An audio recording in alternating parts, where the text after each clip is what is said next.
Merci beaucoup. Tout d'abord, je voudrais remercier pour cette invitation l'International Research Center on Sustainability et le laboratoire habité de l'Université de Reims. Par rapport à la question posée dans la conclusion de présentation des rencontres, je cite, « Le parti pris de l'aménagement traditionnel a fait du sous-sol avant tout un espace de service. Comment le transformer en espace de vie ?» Fin de citation. Je vais insister ici sur la différence entre espace de service et espace de vie à partir d'un travail de recherche faisant partie d'un programme national qu'on a déjà évoqué ce matin. Et donc, avec une petite équipe de 5 personnes, donc il y avait Micheline Lelièvre, chorégraphe, Oisic Friguel, paysagiste, Sylvie aussi qui a fait partie de l'équipe, Catherine Blin qui est architecte et qui travaille beaucoup aussi sur l'histoire de la ville souterraine, et moi-même, nous avons abordé la notion de spatialité.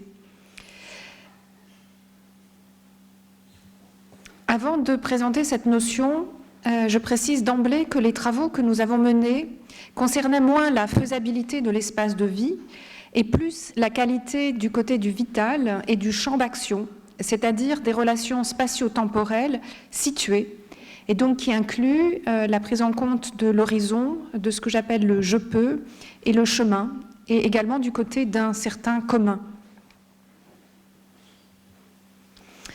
Tout d'abord, donc, la spatialité dans le contexte de la pensée d'Erwin Strauss. La notion de spatialité se situe dans le contexte de ses travaux, lui-même étant neuropsychiatre allemand, né en 1871 et mort en 1975, qui s'est exilé aux États-Unis lors de la montée du nazisme. Il publie en 1935 un ouvrage clé intitulé « Le sens des sens », contribution à l'étude des fondements de la psychologie, qui sera lu par des phénoménologues français, dont Henri Maldinet, avant d'être traduit seulement en 1989 en français. Dans cet ouvrage, il aborde le sujet en tant que sujet vivant et non comme un sujet abstrait. Dans cet ouvrage, donc, il va insister sur le fait que le sujet est situé dans le monde, que le sujet a par exemple un certain poids et que ce poids évolue dans le temps et selon ses humeurs vitales.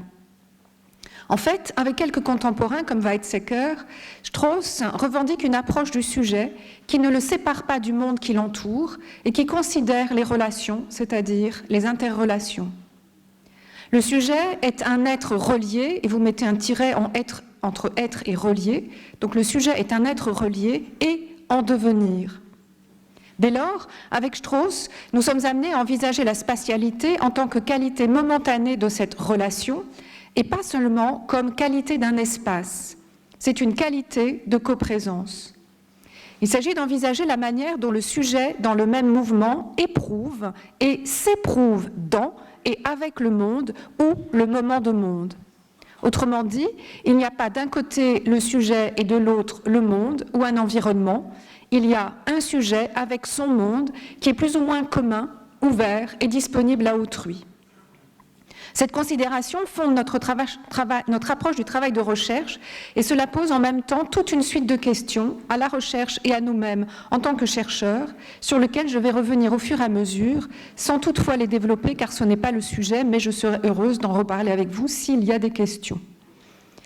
Par rapport à ce qui nous occupe ici, à savoir si le sous-sol urbain peut être autre chose par exemple qu'un espace de service, c'est-à-dire un espace de vie, et pas seulement pour celles et ceux qui, sans domicile, y auraient trouvé un abri plus ou moins temporaire, la spatialité est un élément clé de compréhension et d'analyse de la question, mais aussi un élément de projet. Dans Du sens des sens, Erwin Strauss insiste sur une distinction importante, celle entre la perception et le sentir. En simplifiant, nous pourrions dire que la perception est toujours perception de quelque chose, que le sujet percevant peut nommer et déterminer, et le sentir est un mode d'être préverbal auquel nous ne prêtons pas attention. Au quotidien, nous faisons des gestes spontanément sans nous demander ce que nous sommes en train de faire. Je cite Erwin Strauss, « Supposons que quelqu'un attende un autobus. Au moment où le véhicule arrive et s'arrête, il doit placer exactement son pied à la bonne place sur le marchepied et non à un endroit quelconque, devant ou à côté, dans l'espace vide. » Fin de citation. Nous sommes reliés à tout un ensemble de choses, d'actions, de pensées, de préjugés et de prévisions, et à tout ce qui nous entoure, la qualité du sol, de la pente, les obstacles, les odeurs, la lumière, le climat, chaud, humide, venteux, les personnes présentes, tout ce qui nous affecte. Nous sommes aussi plus ou moins reliés à un horizon, qu'il soit ou non visible. Strauss met en avant l'unité sentir se mouvoir, ainsi que les polarités aller vers ou s'éloigner, et donc l'attirance et la répulsion. Je cite, « Nous nous orientons primairement vers le monde par des actes d'interrogation, d'exploration et d'expectation. » Fin de citation. Strauss insiste aussi sur le fait que le sentir n'est pas une connaissance, car la relation est propre et individuelle. Je cite, « Comme toute connaissance, la perception requiert un médium objectif général. Le monde de la perception est un monde de choses avec des propriétés fixes et changeantes dans un espace et un temps objectif et universel. » Fin de citation. Le sentir ou la spatialité ne sont pas généralisables. Toutefois, Strauss précise que le sentir n'est pas confus ou obscur. Je cite, « Nos essais pour comprendre l'expérience sensorielle peuvent échouer. Cela montre justement que notre connaissance du sentir, mais non le sentir lui-même, est confuse et obscure. Notre connaissance du sentir devient claire et distincte lorsque nous apprenons à saisir celui-ci tel qu'il se présente. Celui qui veut comprendre l'expérience sensorielle ne peut pas commencer par la dédaigner. » Fin de citation. Il s'agit donc de s'y intéresser. Pourquoi est-il si décisif pour Strauss que les lecteurs comprennent que le sentir n'est pas une connaissance ? La méprise concernerait le sentir lui-même, ainsi que sa propre approche scientifique, sa portée, voire même son utilité. Si l'expérience sensorielle, dit-il, n'est pas un procédé légitime de connaissance, elle est néanmoins un thème de connaissance pleinement justifié. Fin de citation.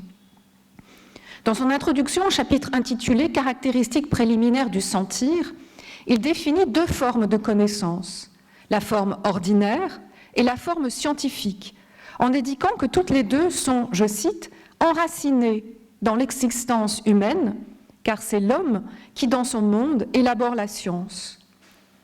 Le monde humain, tel qu'il se révèle à nous dans l'expérience sensorielle, doit être constitué de telle manière qu'en lui, la connaissance est possible. Fin de citation. Il s'agit ainsi dans la vie quotidienne des contenus de l'expérience sensorielle sur lesquels repose le comportement pratique, comme il le dit, de l'homme à l'égard d'autrui, des animaux et des choses. Fin de citation. Ces travaux portent ainsi sur la connaissance du sentir comme mode d'être relié, sur la compréhension de l'expérience sensorielle comme non illusoire et sur ce qui se passe au moment de celle-ci. L'expérience sensorielle n'est donc pas une connaissance inférieure, c'est une connaissance pour moi. Il s'agit donc de reconnaître ce « pour moi », de ne pas lui donner un autre statut et d'envisager comment, sans généraliser, le sentir peut questionner la méthode, les objets de recherche, ainsi que les résultats et leur horizon de sens. Je vais passer maintenant à une courte présentation des expériences et de la méthode qui nous a permis de traiter de la spatialité afin d'envisager l'espace du sous-sol ou l'espace souterrain. Une chorégraphe, donc Micheline Lelièvre, fait partie de l'équipe. Ses compétences, son aptitude à rendre compte de qualités corporelles, par le biais de la tonicité, mais aussi d'état de corps, de qualités spatiales, sa créativité, le fait qu'elle ne sépare pas le temps de l'espace, ça a l'air de rien, le soi et l'espace environnant furent un apport pour envisager la spatialité et comprendre le sentir afin qu'il ne soit pas méjugé ou obscur. Cela nous a permis de toujours restituer la spatialité dans nos discussions à partir d'un vécu. Elle a proposé ce qu'elle a appelé des expériences situées pour les membres de l'équipe. Elles ont eu lieu en différents sous-sols, dont celui de la Défense, dans des souterrains des anciennes carrières à Paris et à Reims. Ces expériences situées étaient destinées d'une part à ce que les membres de l'équipe puissent être dans un mode de présence au monde qui les entoure et à soi-même, afin d'envisager ce qui se passe dans le même mouvement que j'ai évoqué tout à l'heure, éprouver et s'éprouver. et d'autre part, à aborder en des séances de séminaire ce qui pouvait être partageable, voire commun, donc le passage du pour moi à et avec autrui. Dans la méthode, avec les expériences situées, le premier élément clé est le fait d'être présent avec, d'être disponible sans attente. Le deuxième est de distinguer perception et sentir pour rendre celui-ci plus clair aux membres de l'équipe. Si et quand le sentir est clair en tant que tel, il s'agit d'étudier les manières de l'évoquer et corrélativement de savoir qui est ce pour moi du pour moi, ou plutôt quel est le je qui peut être envisagé. Le je, J-E, du sentir est, si je fais référence à Maurice Merleau-Ponty, l'anonyme, le sujet sentant enfoui dans le monde. Il dit « je, vraiment, c'est personne, c'est l'anonyme, il faut qu'il soit ainsi, antérieur à toute objectivation, dénomination, pour être l'opérateur avec une majuscule, ou celui à qui tout cela advient. » Aussi, une autre distinction importe, celle entre le self et l'ego, qui est primordiale. S'il s'agit de s'intéresser à la spatialité, c'est une qualité relationnelle, un comment plutôt qu'un quoi. Il s'agit ainsi de rendre compte de relations, comment être attiré, refoulé, ralenti, contraint, désorienté. Il s'agit de rendre compte de l'état, être allégé, se sentir étouffé, ne pas se sentir dans son assiette, plutôt que de raconter une histoire personnelle. Nous avons pu relever que si notre manière d'être affecté nous était propre, toutefois nous pouvions partager quelque chose. Par exemple, l'espace construit en sous-sol, construit et non creusé, nous plonge dans une relation au proche, un proche avec lequel nous ne souhaitons pas avoir de contact, à la différence des galeries creusées dans la pierre. Corrélativement, le champ d'action diffère si nous sommes dans un espace englobant qui nous apporte une profondeur et une présence de la matière, voire des gestes à l'origine, ou dans un tunnel construit qui ne donne aucune indication sur ce qui nous entoure, ce qui est de l'autre côté des parois. On l'a un peu évoqué ce matin et j'y reviendrai.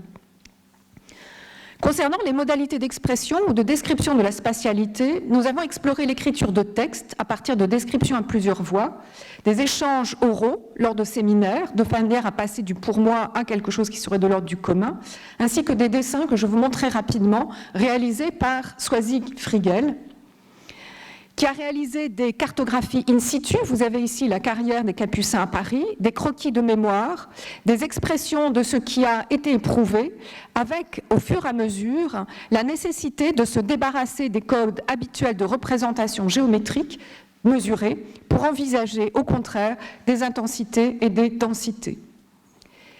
La mémoire corporelle a permis de faire émerger la spatialité dans le processus de narration et surtout de représentation graphique. Elle aide à saisir la transformation dans la relation tonico-posturale, exprimant la spatialité, par exemple, être porté par le ciel de la carrière, donc le plafond s'appelle ciel dans les carrières, ou au contraire avoir le sentiment d'être sous une presse, ou bien la situation de l'être relié.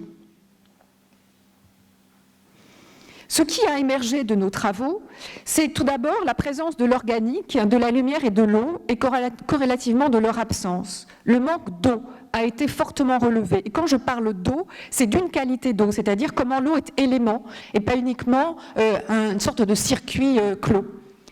L'importance de la matérialité de l'environnement et de son apparaître. C'est-à-dire comment est constitué le monde environnant. Est-il fait main? Est-il fait par des machines? Renvoie-t-il à la présence ou non de l'homme, concrète ou imaginaire? Comment l'apparaître induit-il une antériorité humaine? Sommes-nous là ou d'autres personnes ont été avant nous? Il s'agit de la réalisation et de la conception, de l'intention à l'origine des gestes et à l'origine du construit. Comment les lieux ont-ils été conçus pour accueillir la vie, la présence humaine et d'autres organismes vivants, et lesquels? L'apparaître du monde qui nous entoure, c'est-à-dire cette part invisible du visible, est essentiel pour la spatialité, avec bien sûr des nuances et des variations selon chacun. Nous avons également fortement ressenti plusieurs types de discrimination socio-spatiale. Une question est venue ce matin. Cela re-questionne l'apparaître du monde environnant par rapport au mode de relation avec autrui. 3 discriminations sur lesquelles je pourrais revenir, c'est par exemple comment on se rend compte que certains services n'ont pas été traités pour tels. Or, il y a des gens qui y travaillent, des gens qui font de la livraison, de la manutention, du gardiennage, mais les espaces n'ont pas forcément été conçus pour eux. Les espaces où maintenant vont les fumeurs, ils vont parfois au plus près, mais parfois dans des endroits extrêmement pollués, par exemple, là où il y a le plus de gaz d'échappement, et pourtant ils se retrouvent là. Un terminus de bus qui a été comme ajouté, comme non prévu au départ, et on sent que tous les gens qui attendent ici ne sont pas dans une situation d'accueil, mais ils sont là pour partir le plus vite possible, et donc il n'y a pas eu de considération là aussi de leur présence. Nous retirons de ces espaces souterrains l'impression d'agglomérat, qui est exprimé ici par le dessin, qui est un dessin sur l'éprouvé de Soisig-Frigel, donc d'addition de tunnels croisés, de parois sans qualité et sans ailleurs, qui concerne aussi l'impression d'espaces confinés. Ces impressions dominantes par rapport au champ d'action émergent dans la relation aux parois, quand elles sont hermétiques, quand elles ne nous laissent pas savoir ce qui est dessous ou dessus ou à côté, liant dessus et dessous, ce que Soisig-Frigel appelait un dedans en un dessous, pour la carrière des Capucins par exemple. Nous ne sommes pas alors situés en un tout, mais positionnés sur un trajet de connexion bordé par une frontière unilatérale. L'absence de situation d'un environnement complet concerne aussi notre horizon et cela limite notre champ d'action. Nous ne sommes pas alors dans un rapport fluide de notre relation entre le temps et l'espace, mais nous sommes plutôt dans une relation type séparation sujet-objet. Nous, le monde. Ou les autres. Ainsi, une des caractéristiques des espaces de services souterrains serait de limiter l'expérience de l'espace à un intérieur, une forme définie par ses contours ayant une face, et non comme nous l'avons vu, une surface ayant 2 côtés en relation l'un avec l'autre, et non comme un moment en développement, en transformation, associé au déplacement et à une flexibilité des fonctions et des configurations, comme par exemple s'ouvrir, s'élargir, s'abaisser. En conclusion, Erwin Strauss revient souvent sur le fait que le sentir est un mode privilégié d'expérience qui est comme tel un accès au monde et aux autres. Si le sentir est subjectif, il est en même temps en relation avec l'autre, majuscule, avec le monde. Plus encore, sentir est un processus d'explication avec le monde. L'explication avec le monde. Grâce à une disponibilité, nous avons pu considérer les états de corps auxquels d'ordinaire nous ne prêtons pas attention parce que nous avons une capacité d'adaptation et aussi parce que nous sommes souvent absents de notre corps. Or, lorsque nous nous sentons oppressés, le corps se rétracte, sans doute pour protéger le cœur. Cela commence par les extrémités, comme un reflux vers un centre compact, non délié. Nous nous resserrons sur nous de manière très concrète, avec un stress des cellules, des tissus, nous réduisons les contacts. Par exemple, en raison de la pollution et de la saleté réelle ou ressentie, notre relation à l'espace n'a pas l'amplitude d'une respiration libre. Dans notre expérience quotidienne, non seulement nous expirons et nous inspirons, l'air pénètre, mais également nous sommes sensibles à l'atmosphère du moment qui n'est pas seulement climatique. À ce moment-là, il est intéressant de se rendre compte de la différence entre le corps considéré comme le Körper, donc le corps matériel, et le corps propre, le Leib, qui est notre espace, qui est en relation avec l'espace vécu, et du fait que nous ne nous limitons pas à l'intérieur des frontières superficielles de notre peau. Si le sujet vivant se caractérise en tant qu'être relié, ceci concerne la vie. Cela ne concerne pas seulement les sens, mais aussi l'importance de l'organique et des autres organismes vivants, ainsi que notre manière de nous penser en situation, nous-mêmes et soi avec autrui. Si nous ne rencontrons comme vie qu'autrui et pas la faune et la flore, et si cela se passe dans un environnement contraignant et indifférent à notre devenir, avec un champ d'action réduit, cela peut-il mener à une aliénation du monde ? À une séparation sujet-objet, à une objectivation des autres, à une absence de communication avec autrui, chacun étant dans son monde, dans sa propre sphère. L'indifférence évoquée précédemment, celle des parois, peut également concerner autrui. Comme le dit Erwin Strauss, mon espace d'intervention est un médium entre le monde et moi. Il a donc à ce titre la plus grande importance sociale, car il me sert d'intermédiaire avec les autres. Dans cet espace qui n'est pas complètement mien, je peux rencontrer l'autre en tant qu'autre, le rejoindre comme un partenaire. L'espace intermédiaire, l'espace éprouvé est espace d'action, mon espace d'action, où je peux rencontrer autrui. Qu'entendons-nous alors par espace de vie ? S'agit-il d'un espace en lequel nous ne ferons qu'aller d'un point A à un point B, des connexions magnifiques, des connexions en lesquelles, est-ce qu'au contraire, il s'agira de rencontrer autrui? Pour le sous-sol, s'agit-il d'envisager un commun? Cela dépend-il de l'espace et ou de ce qui se passe avec autrui? Qu'il y ait des usages, des pratiques et des activités différenciées va de soi. Toutefois, les disparités font obstacle à un commun qui pourrait être, par exemple, on en a parlé ce matin, un sol commun. Qu'est-ce qu'un sol? Qu'est-ce qui fait sol et sol commun, indépendamment des niveaux, qui fassent partie de la ville, dessus et dessous? Cela pourrait-il correspondre à la relation entre l'ici et le là-bas, ainsi qu'à une coprésence et copartage d'un horizon qui n'a pas besoin d'être visible? Il s'agit d'un horizon temporel, inclusif et élargi en relation avec notre devenir. Si, à la suite de Gilbert Simondon, nous posons que la motricité devance la perception, que l'unité sentir se mouvoir précède la perception de quelque chose, il est sans doute décisif de se demander comment un espace souterrain construit peut-il nous engager seuls et avec autrui? Comment peut-il transformer notre tonicité pour que nous soyons plus disponibles à l'échange, à la rencontre, à ce qui pourrait caractériser la ville? La spatialité straussienne peut informer le projet, toutes ses étapes, depuis la conception, la réalisation et la réception, avec ses usages et ses pratiques. Elle permet de se débarrasser de l'opposition binaire classique et réductrice, espace fonctionnel d'un côté, espace vécu de l'autre, pour favoriser l'entre-deux, une pensée de l'entre-deux, de la relation, temps, espace, sujet, monde, environnant, ville dessus, ville dessous, vie et technique, et non de la séparation. Cette pensée ou ce mode de concevoir et de construire n'est pas nouveau. Il pourra être déployé avec une prise en compte du paysage et de l'espace du paysage straussien, par exemple avec des espaces intermédiaires propices à l'imprévu, à des moments sans attribut, à des changements de rythme. Dès lors, l'apport primordial de la spatialité concerne une approche, comment, dans la conception des espaces habités, envisager ce qui se passe entre et avec, afin de ne pas manquer le sujet vivant. Merci. Merci beaucoup.